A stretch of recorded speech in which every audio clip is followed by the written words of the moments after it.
Hi friends, what's up? This is RK from 360 Reader. It's time to talk about the quick ways to fix iPhone Control Center not working after iOS 17 software update. Control Center is designed to let you quickly access and manage the frequently used features.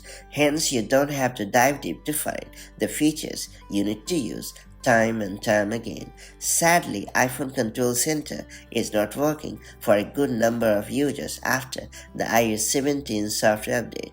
If the problem has troubled you as well, this guide is for you. That said, let's get started.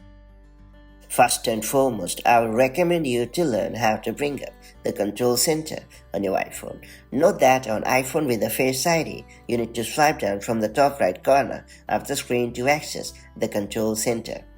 And on the iPhone with the home button, you need to swipe up from the bottom bezel of the screen to access the control center. Next up, I would suggest you to properly set up the control center on your iPhone. To get it done, open the Settings app on your iPhone. Now tap on Control Center. After that, perfectly customize the control center to your heart's liking. Then ensure that the toggle next to Access Within Apps is enabled. This way, you'll be able to use the control center from inside an app without any problem. Next up, make sure that you can access and use the control center on your iPhone lock screen. To get it done, head over to the Settings app on your iPhone. Now scroll down and tap on Face ID and Passcode or Touch ID and Passcode. Then go to the Allow Access When Locked section and then ensure that the toggle next to Control Center is enabled.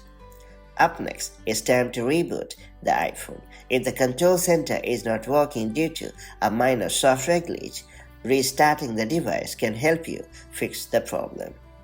And finally, it's time to go for the software update, as there is a high chance that the control center issue could be due to a software bug. And in this situation, updating the software is the best way to go. Just open the Settings app on your iPhone, then tap on General.